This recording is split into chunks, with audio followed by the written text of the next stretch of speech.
G'day everyone, welcome back for episode 3. Really glad you could join us. It's great to be doing another one of these conversations with you. I'm joined by Sam, Henry, Paul, and Angharad today.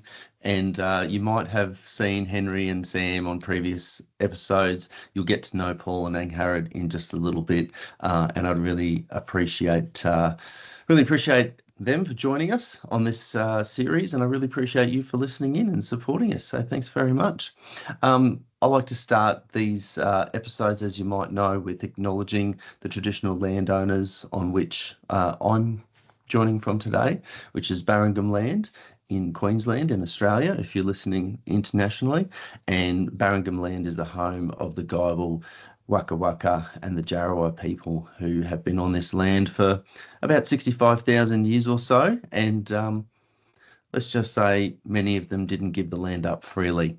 So there's some interesting topic there. If you like the spicy stuff, we can get into that. But otherwise, we can get into the stuff we normally talk about. So we're unofficially known as the four Woke Blokes. Sam, Henry, Jeremy, and I. Jeremy can't make it on this episode, but we wish him all the best, and he will be back and joining us for episode 4. And we like to consider ourselves pretty woke, and we like to invite other people on the series who consider themselves woke too. And I suppose we like to think of woke as a positive aspect that many people use as a derogatory slur, but to us it really means that you're aware of what's going on in the world, you care about injustice, and you think that everyone should be kind to each other. So that's kind of how we interpret it anyway. So look, without further ado, let's get to meet our guests for today. So Paul, I don't want to speak for you, but do you want to just give the listeners and watchers a bit of your story? And if you do consider yourself woke, we like to ask this to our guests, when did you wake up, if there was a specific time or moment? Well, I'm on Wurundjeri Woiwurrung land, part of the Kulin Nation, in the city known as Melbourne globally, but known by the traditional owners as Naarm. I'd like to acknowledge that. I was born in Melbourne. I've lived in Melbourne my whole life. I'm 54. I have 2 adult daughters, well, kind of a third daughter as well, 32, 26 and 20. And yeah, I've got 4 sisters. I've got a lot of female friends. Some go back to primary school even. Got a lot of male friends as well, but I think I've always been more woke than the average bloke, but it's a journey. I certainly reflect on at 54, I was certainly at 24, probably progressive compared to a lot of 24-year-old Aussie blokes, but I've progressed a lot since then, it's fair to say. I would have participated in inappropriate conversations and inappropriate joke telling and all those things until probably 20 years ago, I guess, maybe 25. But, you just didn't think anything of it growing up. I grew up in a very, I think working class would be aspirational for the group I grew up with. We grew up in public housing, single mum. It was the first anniversary of her passing on Saturday, actually, and mum was one of my true heroes and an amazing woman, and fought an incredible fight with a long illness and finally left us last year. But I've never understood any of the isms, to be honest. Whilst like I said, I casually participated in some of the poor behaviours because we didn't know any better when we were younger. But I had 2 older sisters. I had an uncle that was gay that lived with us on and off, one of my mum's younger brothers. I had other uncles that lived with us. My mum lost her mum at a pretty young age. So I just never understood the idea that a characteristic about a person or a label should mean that they're not entitled to equal respect and equal opportunity. It just didn't make any sense to me. It never has, even though I would definitely have been guilty of of treating people with internal biases, and I still would. Let's be realistic. We're pretty heavily indoctrinated from a young age, but I'm always trying to check that, trying to always think about what my basic responses are when I meet someone. But I don't understand why you just wouldn't treat everybody with respect and decency and give them the opportunity to tell you they don't deserve respect rather than the other way around. So I guess I've kind of been woke in some degree most of my life, but it's certainly, a journey, and it's a continuum, and we always have to sort of check ourselves and reflect on, our reactions, our thoughts, our unconscious sort of assumptions about all sorts of things. And, I've got my first grandchild due in August, so I'm looking forward to that with excitement, and I'm looking forward to being an awesome grandpa. So, and having a grandson that's going to be woke from day one. So. Good. Cool. Good on you, mate. Good on you. Great story. And I've got the privilege of knowing a bit more of Paul's story, but I'll let him share, whatever comes to light in the conversation. But you're a top bloke, Paul, for my money, and I think, if the world had more Paul Wilsons, it'd be a better place. Put it that way. But enough about you now. That's enough. No, but no, I want to introduce Angharad. So, Angharad and I have probably been connected. 2 or 3 years now. Yeah, and we connected on LinkedIn, and we connected about the whole topic of gender equality in schools, I suppose you could say. And it's been a real joy to be connected to you, and thanks for joining me here on this. So do you want to tell us a bit about yourself, and if you consider yourself woke, and if so, have you always been woke, or did something happen that kind of pushed you into that space? Yeah, it's a funny one actually. The first thing that I thought about when you said about sort of considering yourself to be woke was a few years ago in the school that I teach. So I'm a teacher. This is where I hate having to kind of outline what jobs I do. So Mark, you know me as Gender Action Programme Lead, but I'm also a teacher. I also do other consultancy bits and pieces. I'm a unionist, so there's lots going on. So my signature will just have one aspect of my job, depending on who I'm contacting.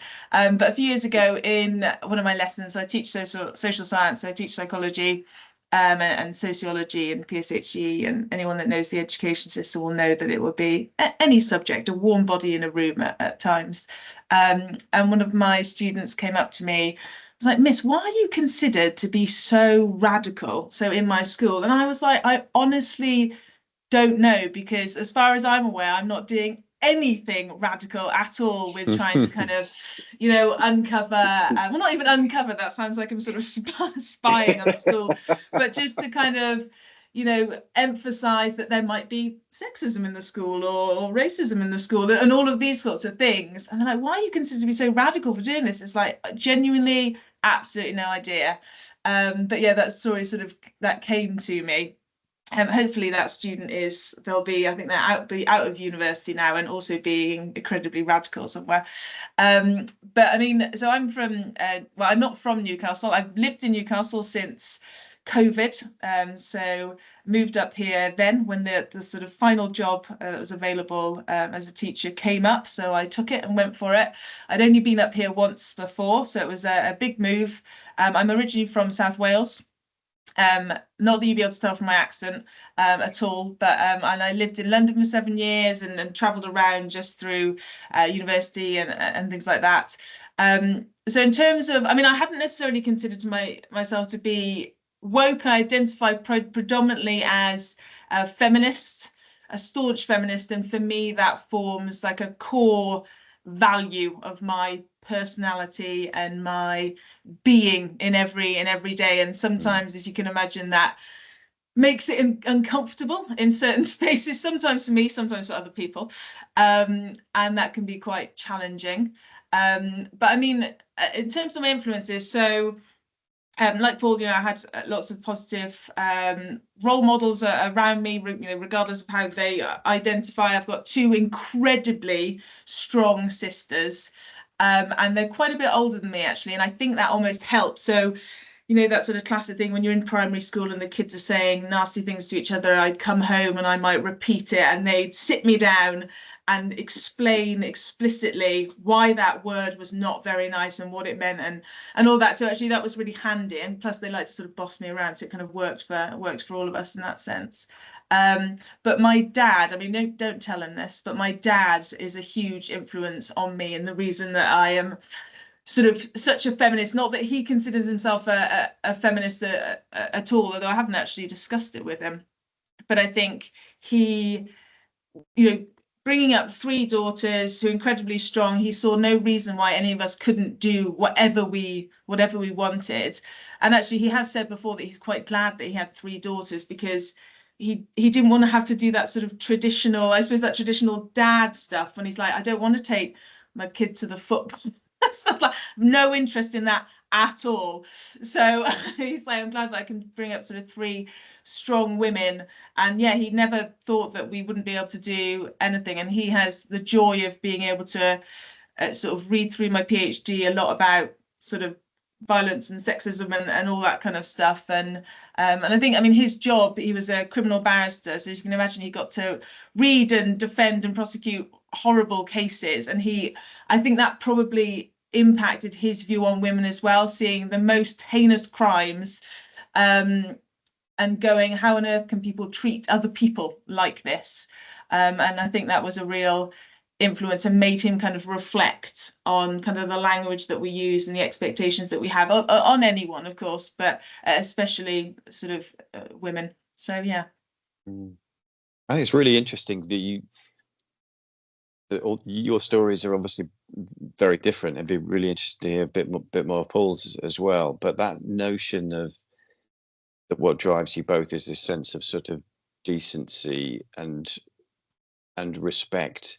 And to your point, Angharad, the fact that that feels radical and in a world that's kind of pretty interesting to navigate at the moment, it's kind of fascinating that is seen by some people, at least. I mean, you are very much amongst friends here, but but seen by some people as a kind of radical or unusual view, or one that people are sort of nervous of expressing. It's really interesting. Yeah, I picked up on that too, Sam. I wrote it down because if the conversation goes the way of what is radicalism, I'd love that to come up, but no pressure. But interestingly, I did share something today on LinkedIn. I thought it was quite amusing. There was a cartoon of people, or I think it was a woman in the cartoon, peacefully protesting with a placard saying, "Please stop killing people." And there were these two men in business suits walking past, and to themselves they were saying, "Bloody extremists." And so it reminded me when you were talking there, Angharad, around radicalism. It's like, and in Australia politics, American politics, it's the world over, really. And this is why one of the reasons I was really passionate about bringing this conversation series together with people from all over, because it's almost like to be a good person, it makes you a radical in some ways. Like you care about injustice, you care about unfairness, and some people might have thought you a bit of a weirdo at some point if that's how you feel. But I suppose that's and that brings me back to the reference to this episode today, Common People, which is of course the pulp classic. But I love the way you're sticking. I love that you're sticking with this. Mate, I've got a whole list. I've got a whole list. Working your way through your 90s. Should we be offended that we're in the Common People episode? No, I think. Well, I hope it's a compliment, because what I was hoping to get out of it is that, as you said, Angharad, you wear a lot of hats, right? And you alluded to some there that with your PhD and so on and so forth. They're pretty special things, in my opinion, in terms of things that you've done and things that you've achieved. But I think everyone in this group, in addition to some amazing aspects to our stories, we're also regular people, or common people, as the phrase goes. And so, what I was hoping to elicit is we can all do things in our lives every day that kind of nudge the needle, toward a better place for everyone. It might be very small, something you do with your family or in your class if you're a teacher, or your staff if you manage staff, or it might be big, but it doesn't have to be big. And I think that's the problem that a lot of people face, is that they think, oh, I'll just let someone else sort that out. Oh, it's just the way it is. It's not my problem. I'll just let it go. What am I going to do? Who am I? I'm just one person. What can I do? So yeah, does that resonate with you, Henry? What can we do? What can we possibly do? I was just about to say, with that extremism talk, I always say that it's always considered extreme when you go against the grain, when you actually start speaking about truth, when you start being different from what the norm has been. It's always considered extreme. You're supposed to go along with it. If you swim against the current, everybody's like, well, why are you doing that? Like, that's not what you're supposed to be doing. That's not what everybody else is doing. And I think we need more people like that. In order for things to progress, we have to stop living in the comfort of, being safe in, certain conversations, not to just tippy toe. We can't tippy toe anymore. We actually have to sit down and talk. And just like we're doing here, we have to start talking about these things and actually make, social discourse and make it a common theme and a commonality now. And it's something that we have to start practicing a lot more. Just because you disagree with someone doesn't mean that you don't like them. Like, I disagree with my family all the time. Doesn't mean that I don't love them. We have to learn how to really go about that. But I'm always about extremism. Let's shake up the system. The system needs to be reshaped, and it comes with discomfort. I think if you study history, you can see something can shift from being radical to standard very quickly. It was once a radical idea that a woman would vote. It was once a radical idea that a woman would have a job after getting married. And then it was a radical idea that a woman would have a job after having a child. Now it's just all normal and expected. And not even, only the extreme right-wing conservatives would suggest any of those things get walked back. So it can change quite quickly in less than a generation if enough people have the conversations. It was once considered radical that Indigenous people in Australia would be counted in our census, and less than 60 years ago, a vote passed with a very strong majority to make that happen. It was a radical idea 5 years earlier than that. So, yes, we feel powerless, and I'm definitely one of those people, but also, I had a serious motorcycle accident a little over 2 years ago, and I was at home doing rehab during the Yes campaign referendum. So I got really active on LinkedIn, and that's how I got a bit more connections on LinkedIn. And I was basically trolling the trolls as something to do because I was on the couch all day. So I was just challenging everybody who was just putting forth racist views and misrepresenting the truth, not because I thought I would change their mind, just because I didn't want their view to go unchallenged for someone whose mind wasn't made up. Because we're not going to change the mind of the person who's using logic. You will not change the mind of a person who's arrived at their destination with feelings or with untruths. But you have to have the conversation, particularly in public forums. You have to challenge the views. You have to challenge the perpetuation of the untruths about gender or all of the other diverse groups that we have to elevate to be equal, because there are people out there that don't have a fixed view. There are people out there that are not sure what they think. So they need to hear alternative views. And Mark, I'm quite humbled to be part of this because, you're doing a lot of work. I mean, I'm not doing any formal work in this space, but I live my life by these values, and anybody who's known me for any period of time wouldn't dare say something misogynistic around me.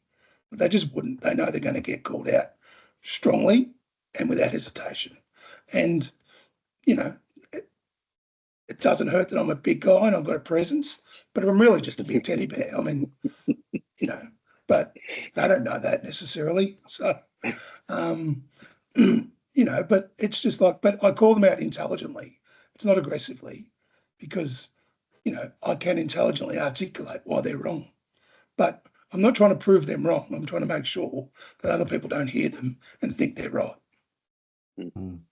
But I think, you know, I appreciate what you said there, Paul, and I love your humility, and I think that's what makes you powerful and special. Not to piss in your pocket, but like, you know, imagine if every common person out there, you know, when they heard something misogynistic or sexist or racist, imagine if they called it out just there and then in that moment, you know, to their family, at the barbecue, at the school, you know, in the workplace. Like if everyone just stopped putting up with the bullshit, then the bullshit would start to stop, you know. So I think that's what you're doing is almost harder than having an official position, you know, and being paid to do it, because you're just doing it, you know, every day.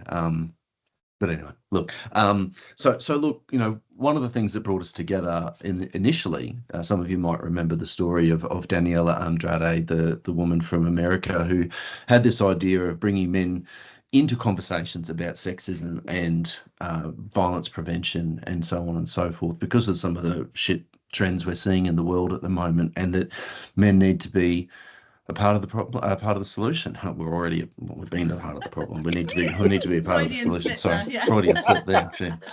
I'll edit that out. No, there's no edit. No, so I suppose what we wanted to do is kind of create those spaces, and in a way, we're trying to reverse the radicalism of, you know, men, you know, and yourself, Angharad, obviously, but you know, men having conversations in a safe space, and saying, well, being a dickhead is not okay, you know. So maybe, you know, be respectful, call your mates out, you know, be kind to people, and maybe that'll catch on. Maybe we'll normalize that. That'd be cool. But I'd love to hear your take, Angharad, on sort of that concept of normalizing and radicalizing in the school context, because like what your students used to call out you know, just by being interested and curious and honest and transparent, that you were kind of, some people thought you were radical. How do we change kids' mindsets?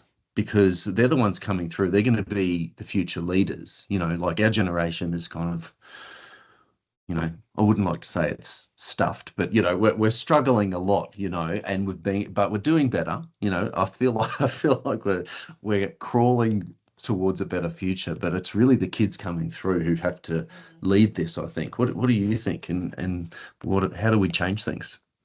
Yeah, so one of the things that Paul said about not necessarily being able to change everyone's mind sort of resonated, because so the research that I'm doing, my PhD, is looking at the role of male youth facilitators in sort of reframing different types of masculinity. So that might be that facilitator could be a teacher. They might sort of run a club at school, but it could also be someone, that external company that comes in and runs a session on, you know, gender stereotypes, masculinities, with a group of students.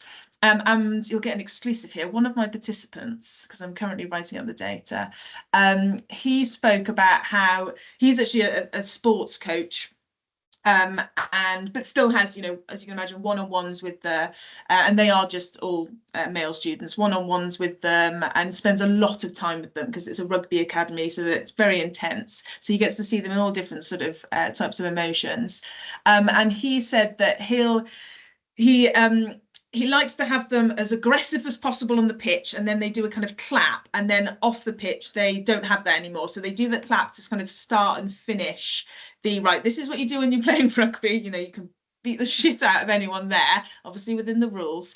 And then off that, you are kind, you are caring, you are emotional, you're role models for the rest of the school, because all of them are 16 to 18, so they're slightly older. but he did say, you know, he'll talk to them about these things. And he was explaining to one of the kids about kind of walking home at night. So if you are walking home at night, or at, you know, at any point really, and you might see a lone female on the side of the road, as in like walking along the road, if you perhaps like cross over rather than kind of walking directly behind them, because they, you know, them, obviously the perception there might be a bit of anxiety there, so just cross over, kind of look friendly, rather than sort of slightly intimidating, especially as some of these guys are huge as well. The rugby lads are absolutely massive, and they were like, nah, whatever, like I don't believe that's true. And he's like, okay, but I've spoken to multiple women, and they've said that this is the case, but you know, you're welcome to think what you will, but I'm just putting it out there. And he said, you know, they've disagreed, that's fine. But the point is that they won't unhear that. You've told them that, and that kind of idea that it's sticky. So the mind is sticky. So even though he might be walking along now, and even if he disagrees, he might think, oh, I remember what coach said about doing that. You know, even if it's actions that he might think about it and go, maybe I'll try it, or whatever. So I like that idea that even though in that moment we might not feel that we're getting through to them, then actually they can't unhear it. They will continue to, it will sit there, live rent-free in their head, regardless of whether they want it to or not. So I mean, in terms of in schools, I think it's, you know, my experiences will be different, because as a female, as soon as I say anything about gender, there's an eye roll and they go, oh, here she goes again. So that can be quite challenging. So there can be a shutdown of conversation automatically. Not me, I'm not shutting it down, I'm trying to chat with them. It's from their side, so that can be quite difficult. And obviously it's not all of them at all. And some of them are delightfully curious about it and really want to kind of know the nuances around it. So for example, in what lesson was I in? Usually, I mean, I do occasionally teach the curriculum, I promise. But we were talking about ecofeminism, which is definitely nothing related to whatever is on the curriculum.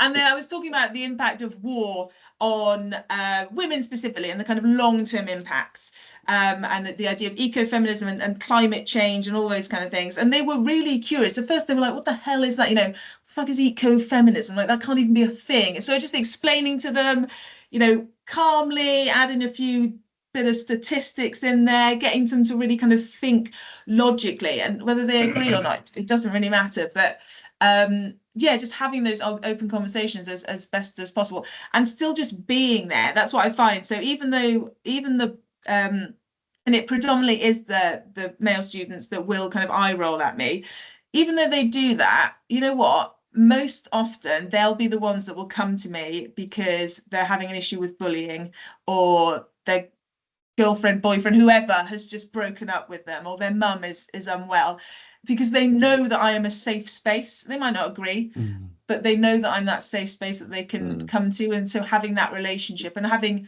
kind of, I mean, we have this as a general kind of pedagogical practice, you know, of an ethos of every day should be a new day, which can be a struggle sometimes. But having yeah, that's challenging. It's like, you just threw a chair at me yesterday, it's fine, come in, you're welcome. No, in fairness, that's never happened to me. But yeah, having every day as a new day, so still treating them with just as much respect as I would any other. And I think they kind of come round to it, and they maybe think feminists aren't so bad. So yeah, I think having those really good relationships will help, and hopefully something, yeah, will stick in their minds.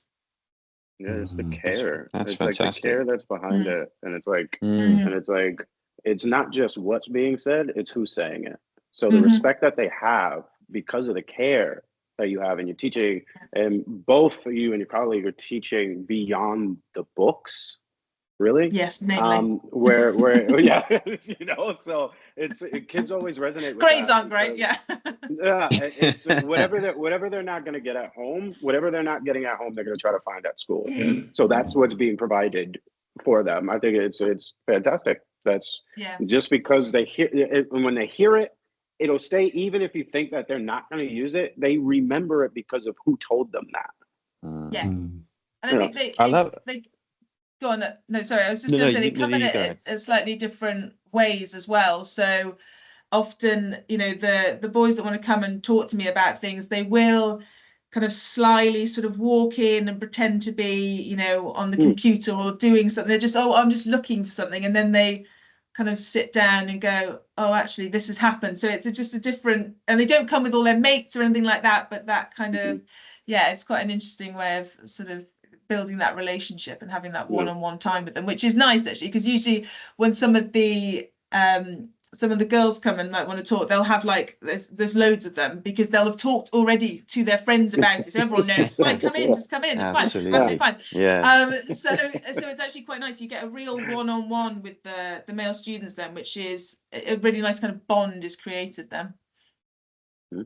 I mean, to touch on your earlier comment, Angharad, about you being a safe space, I mean, you're consistently modelling empathy and compassion, so they know that when they need some empathy and some compassion, that you're going to have it, you know. And I'm assuming, and I think I'm pretty confident that because you're consistent in your behaviour and the way you treat people, they know they're not going to be judged or dismissed or ridiculed in any way, and you're probably going to be safe with the confidentiality as well. So, you know, and it's a big step for a young sort of a teenage boy that's got the toxic masculine sort of indoctrination to come and seek refuge in a teacher, a female teacher, is a huge step. So you should take that as a huge compliment for the work you're doing. But and also, you know, and it's fantastic to hear that it is happening, because, as you said, I mean,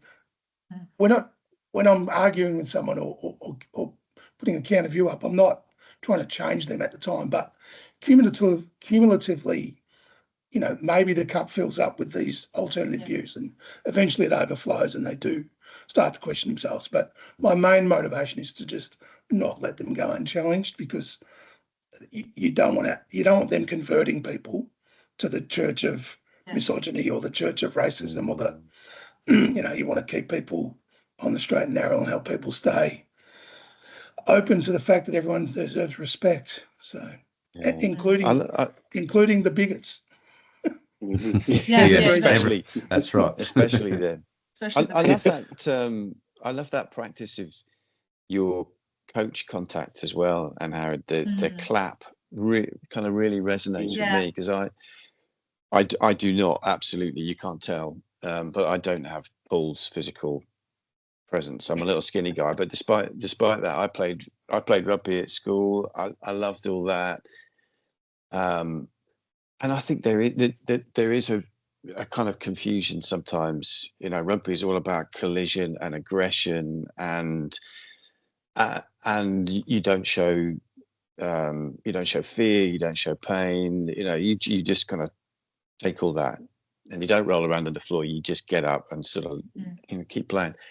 And there's some brilliant, I think, lessons to learn from sport, but equally there are some that I think are less brilliant. And I think it's quite easy to carry some of those through into your normal life, and I suspect I did, and like Paul, and as these guys know, I spent decades probably, certainly participating in the wrong sort of conversations and exhibiting the sort of wrong behaviours before I woke up. So I love that idea of separating you know, sport from real life, and the positive things that you bring to a team sport from the negative, and making that sort of transition. And every time you play, probably just through that clap, through the sound of that, just getting that message, that drop on the stone to the point that both of you are making. I think that's fantastic. I wish my coach had done that. No, he's absolutely fantastic. And I think one of the with the students, I think a lot of them are away from home as well, so they do homestays, and that's another big thing. So you've got 16-year-old boys, and they're still children. I think people forget that, because they are so big and they're doing quite grown-up things. They're away from home. And in this interview, we actually talked about that kind of idea of adultification. So adultifying these children because of the way they look, and even calling them the kind of rugby lads creates a sort of stereotype and perception about them, when actually my participant said to me, when people come and complain about the rugby lads. He's like, well, which one? They're all individual people. So, is there a specific one that you want to complain about? Because they all have individual, characters and personalities.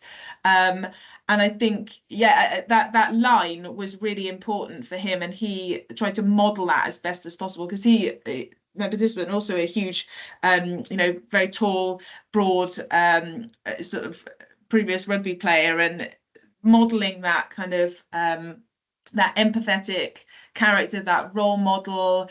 I think it was, that was really sort of key. And some of the boys succeeded in it, some of them didn't, but that's where that coaching from the side came. And again, remembering that they're only 16, but I think it's really important to emphasize, and there's so much negative rhetoric happening at the moment around kind of young people, that I think we sort of need a shift as well. And I've said this a few times, that, when I've been kind of presenting research and saying, and it's a lot of negativity, being like, boys are doing this and this is happening and this is happening. But actually, there are so many boys and men that aren't doing that as well. So we also need to consider what are the positive behaviors that are also happening, that are creating that challenge.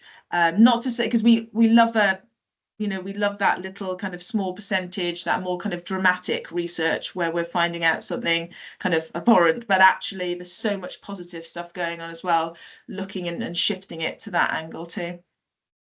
So that reminded me of just that talk about the coach and how he is with the boys.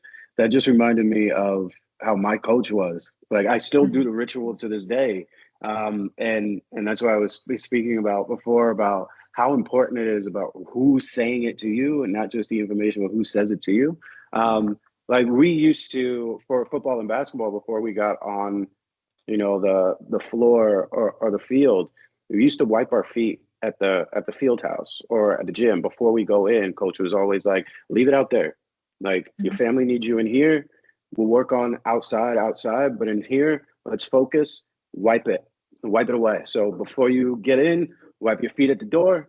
Now it's a new day, right? It's a new space. When we leave, whatever happens on the court, whatever happens on the field, even if you make a mistake, wipe your feet. Different out there, right? So, and I still do that to this day. When I leave work, I wipe my feet at the door. I wipe my feet at the door. I'm like, new day, like, different. So I'm like, it still resonates with me. Have you noticed that in your circles, Paul, in terms of, that stickiness that Angharad was talking about, in terms of, sometimes you'll say something to someone and you might consider them, a resistor, shall we say, if anyone's familiar with the change management kind of spectrum of people, and you might think, oh, they're not going to listen, or they don't care, or I had to call it out because it was the right thing to do to call it out, but they don't really care. But have you noticed a shift over time over the last few years, Paul, about maybe people actually starting to change, people actually starting to shift? I've got a live example. I've got a colleague.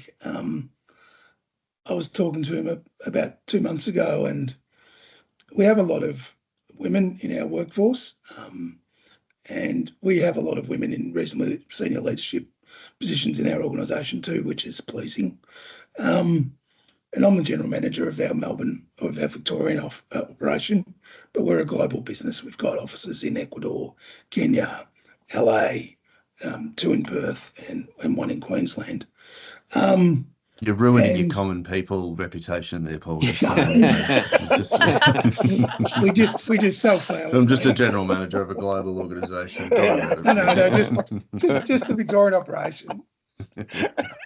But he's a colleague, and he made a comment about, there's some internal stuff that I've been working on culturally, and he said, you know what women are like? I said, no, tell me. And he said, women, there's gossip, there's friction. I said, well, first 9 years of my working life, I worked in the removals business in transport, and I barely worked with any women. And I saw men demonstrate exactly these behaviours. So it's got nothing to do with gender. I said, he goes, oh, but I haven't seen the men do it. I said, yeah, because you're not looking for it. I explained to him what confirmation bias was. I said, because you expect to see it in women, you see it in women, and it confirms your theory that women do it. Because you don't expect to see it in men, you don't see it in men.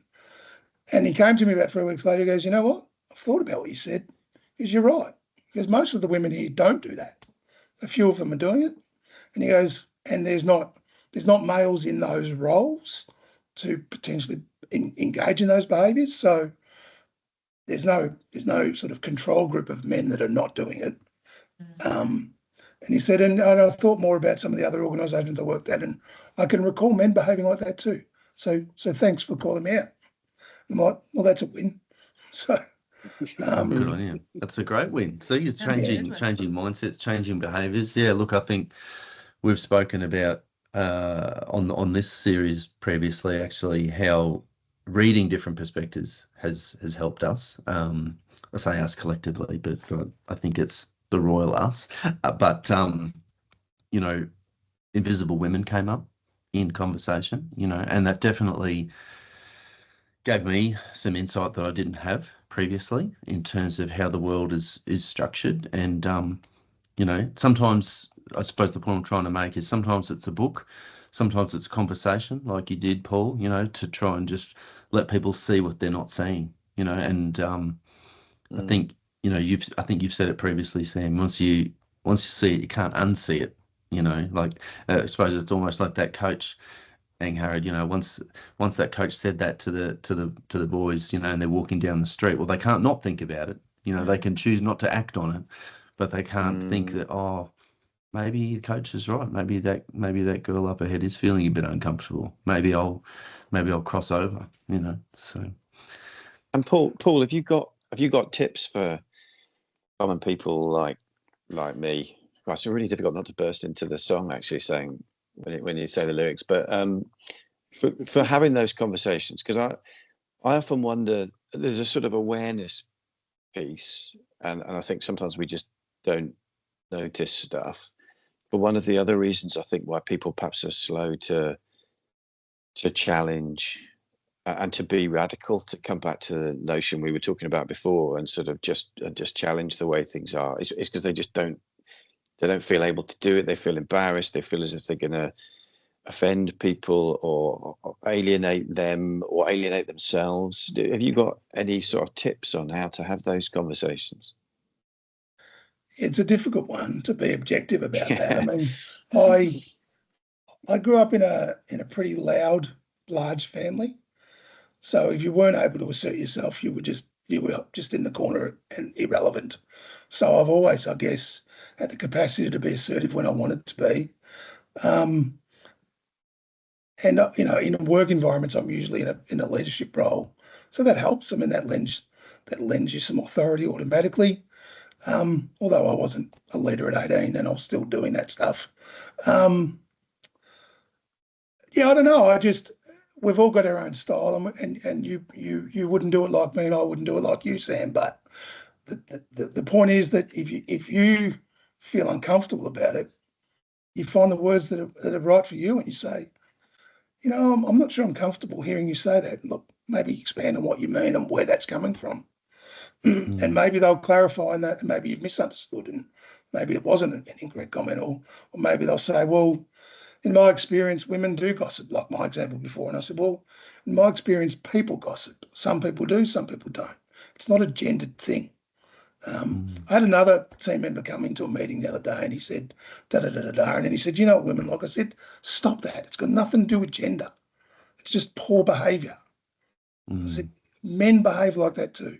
So just stop with the gender terms. Just talk about the activity and let's address the behaviours. And he was like, yeah, cool. And I mean, I'm his boss, so he has to agree within reason. I mean, but yeah, I wish I could be more clear. But to pick up on what Henry said and sort of what Angharad was touching on, one of my favourite sayings has always been, for a long time, has been, people don't care how much you know until they know how much you care. And I'm a genuine empath. Like, I do care about people. So, and I think anybody who knows me reasonably well will know that. So they'll know even if I'm giving them feedback that's hard to hear, it's coming from the right place. And I suspect that would be true of you as well, Sam. But, you've just got to approach it at a level you're comfortable with. There's no right or wrong. There's no rules. But if you're uncomfortable hearing it, then I think you're entitled to voice that. However you want to put the words around that is up to you. But you're a smart guy. I'm sure you've got the words in there. I think something I've learned, in that space, Paul, is that because I call myself, an accidental activist, so I'm doing a few things at the moment, but I haven't been historically, I've kind of fallen into this space, and then you tumble down one hole, and then you keep tumbling down the hole, and then suddenly you're a feminist, and you're writing to politicians about how sexist they're saying things on the news. So look, it wasn't intentional, but here I am. And something I've learned along the way is if you do something with love, because you care about it, you don't have to be perfect. Like, it doesn't really matter. I think you have to, and if you can remove your own ego to kind of be prepared to make mistakes, but then if you do make a mistake, then you act on that. So you might say something to someone, and then I've done this, and I've had to go back and go, I didn't handle that well. But I'm thinking of one particular occasion, and the person actually said, "Oh, that's okay. I understood what you were saying." I'm like, "Yeah, but I was a bit aggressive because I was angry, by what you were saying, and I should have been shouldn't have been as angry." And anyway, so that conversation went okay, but I suppose my point is, I'd like to encourage people to, if they see something, say something, and it doesn't have to be perfect. I don't know. It'd be good if we all had a PhD and we all understood things on that level. But I think for the average folks, I think they can be part of the solution too. I think if your motive is pure, I think people can tell. Even if they don't agree, if your motive is pure and you're reasonably respectful, and in the example Mark just alluded to, maybe he wasn't as respectful as he'd like to be, but he was humble enough to circle back and admit that he would like to handle it better. And look, I'm an emotional person, so occasionally you don't get the best version of me either, because I'm pretty good at separating emotions from logic, but we're all human, and we all have moments where we're less than perfect. And it's okay. It's okay to model that even as a leader, as long as you don't pretend like you are perfect, and you don't pretend like you never make mistakes. And as Mark did, you do need to own it when you reflect. I've gone back to subordinate staff and said, the message I gave you earlier was, you caught me at a moment when I had a bit going on and I was a bit snappy, and I'm sorry about that, but the message is still the same. This is what I expect moving forward, or whatever it is. So, and they appreciate it. It's humility, it's vulnerability, it's human. Mm. Have you noticed a shift in the legal circles, Sam, over the last few years in terms of, because I'm only saying it, I'm not trying to bait you, but I just, from other people I know, the legal industry, shall we say, hasn't Go on, always Mark, been. just spit it out. You can have a go at Well, lawyers. It's all right. it's got a I can take sexist it. kind of reputation, doesn't it? It's like it's a very, it's been quite patriarchal over the years historically. Not saying that it is or isn't now, but have you noticed a shift in any way? Do you think that the whole sector is getting, more respectful? Yeah, so it's something I've thought about, not enough until relatively recently, but and it does lead into a question I'm dying to ask Angharad. Actually, I'm slightly frightened to ask her a question, but I think probably yes, in the way that, as Paul was saying, I think we do move forward, and sometimes we don't notice those sort of positive sort of changes because we're always looking ahead at the things that still feel unfair. I don't think it's changed as much. When I've looked, I work in industry now, but when I talk to people who work in private practice in firms, their experience is often not so very different to mine a very long time ago when I was in them. And the sort of old boys club culture certainly still exists in a lot of firms, and you know, the law is not known for being a particularly kind of dynamic, fast moving environment. So I suspect it is lagging behind a little bit, Mark. So yes. That's Do okay. you I'll mind let if you I ask ask your question Angharad now. my Oh, question? absolutely. Yeah, sure, please do.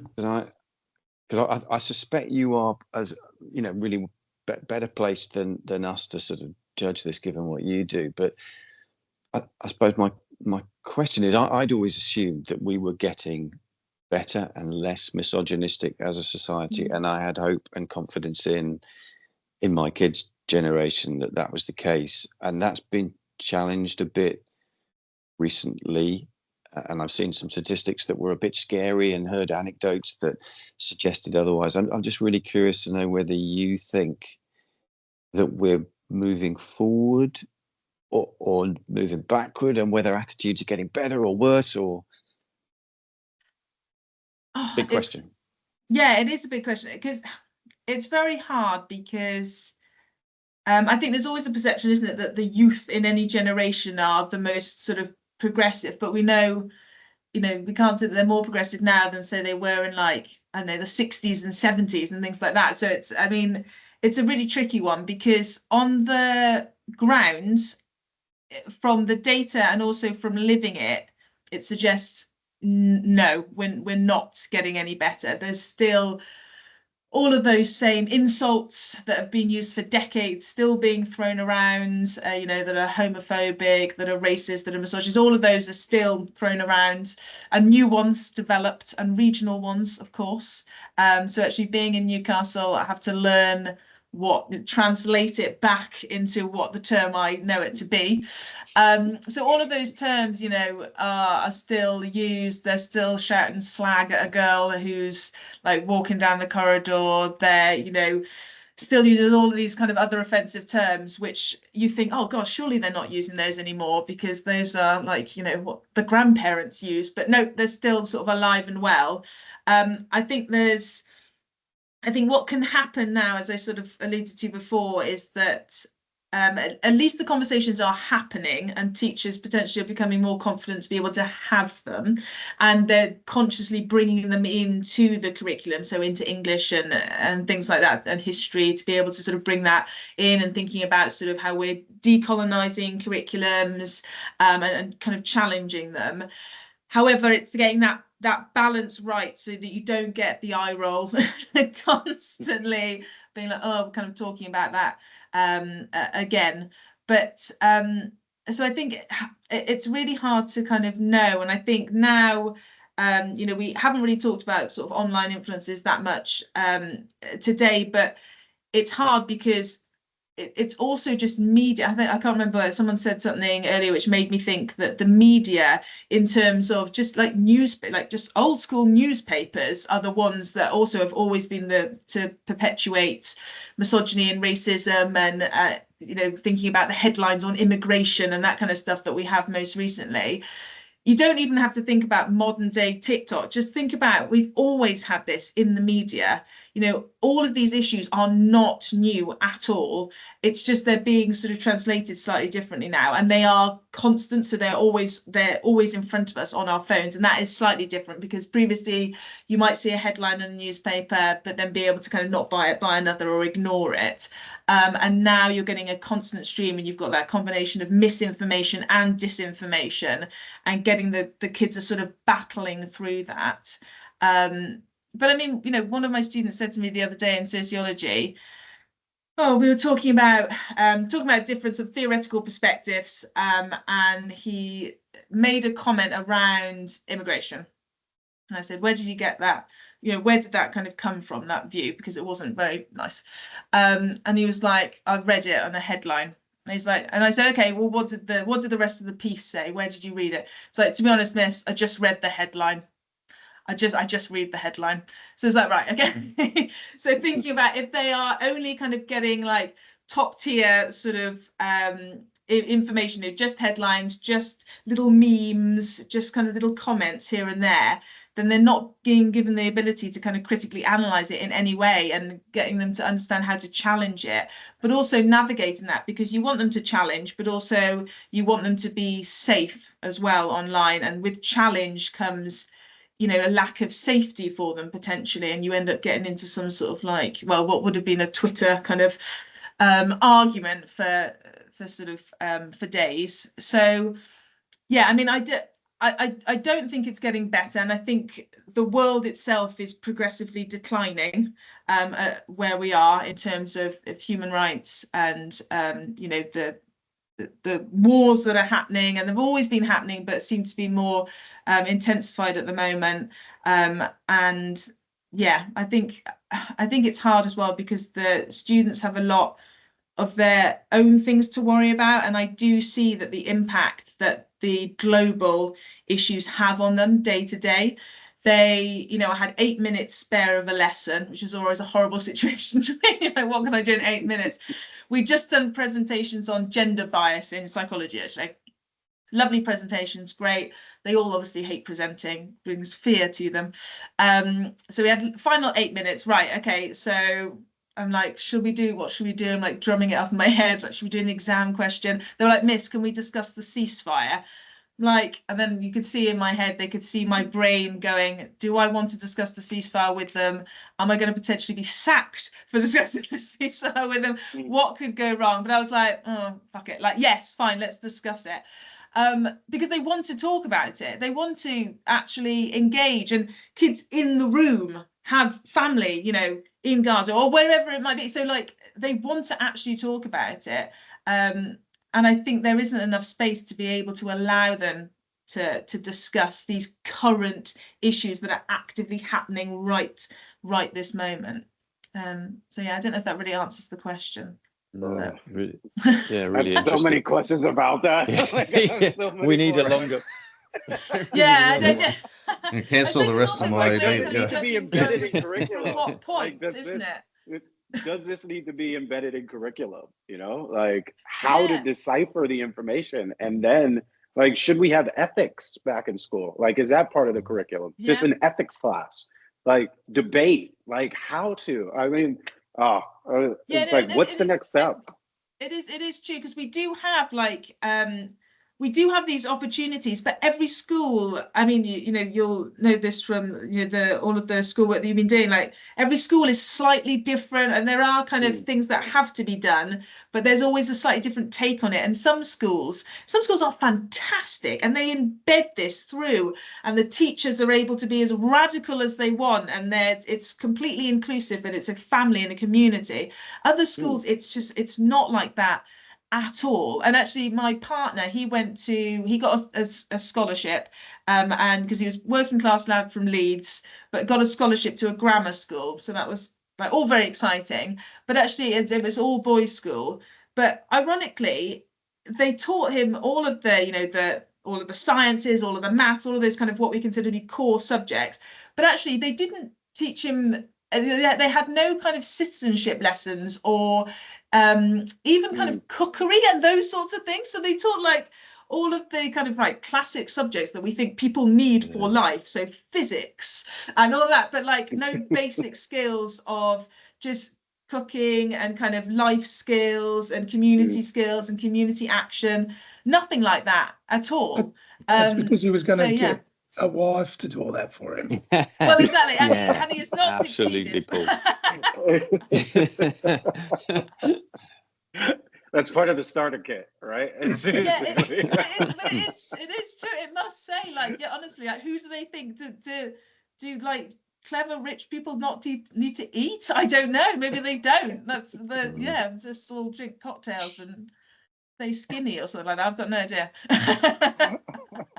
Well, look, I feel like I could go into that for another hour, but I'm respectful of all of your time, and I'm respectful of the people's time who are watching and listening. And I really hope they've listened for up until the last 10 minutes, because it's been gold. I'm really glad you asked that question, Sam. I am and I'm not, in a way, because it was sounding like the world was getting better, and then, you know, Angharad brought us back down to reality. So no, but we all know. Start with that question and then get better as we go. Yes. Yeah, I must make a note There's of kind of that. ebbs and flows in the answer. Yeah. Can you edit marks and put that at the start? That'd be. Put that at the I'm not that beginning. skilled. I'm not that skilled, Paul. I'd need someone under 25 to help me with that stuff, I think. But look, I really appreciate the conversation today. Really loved having you on, Paul and Angharad, and could definitely keep talking to you. Thanks again to you, Sam and Henry, for joining me. I hope everyone's listened to the chat. Yeah, we'll have to do another chat soon. So we'll have to wrap it up. Thanks, everyone. Thanks for inviting me. Thanks, folks. Thank you both. Thank you. Thanks.